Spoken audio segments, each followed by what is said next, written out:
তো কি বলবো, এখন বাজে অলমোস্ট 2টো, কারেন্টটা ফট করে চলে গেল, ওয়াইফাই চলে গেল, ওয়াইফাই ছাড়া কোনো কাজ হবে না, মাথাটা জাস্ট খারাপ হয়ে যাচ্ছে।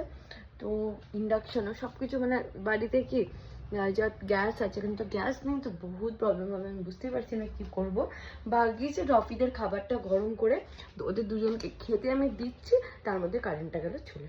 তো এখন ওয়েট করা ছাড়া তো আর কোনো উপায় নেই, তো ওয়েট করি। আর এলে কারেন্ট তারপরেই ব্লগটা কন্টিনিউ করছি, কারণ ফোনেও চার্জ নেই, সব দিকে আমি একটা মেজড আপ করি। যাক ফাইনালি কারেন্টটা এলো, এখন বাজে 2টো, আর প্রচুর খিদে পেয়ে গেছিলো। তো হ্যাঁ, আজকে বহুত ল্যাদ লাগছিলো, কোনো কাজই নেই সকাল থেকে, কারণ আজকে তো স্যাটারডে।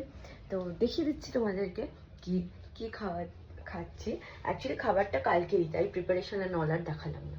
তো অ্যাকচুয়ালি একটুখানি ভাত নিয়ে নিয়েছি, একটুখানি ছোলার ডাল আর 2টো লুচি, কারণ একটু ভাত না খেলে দুপুরবেলা ঠিক ভালো লাগে না, তাই জন্য খাবারটা তাড়াতাড়ি খেয়ে নিই।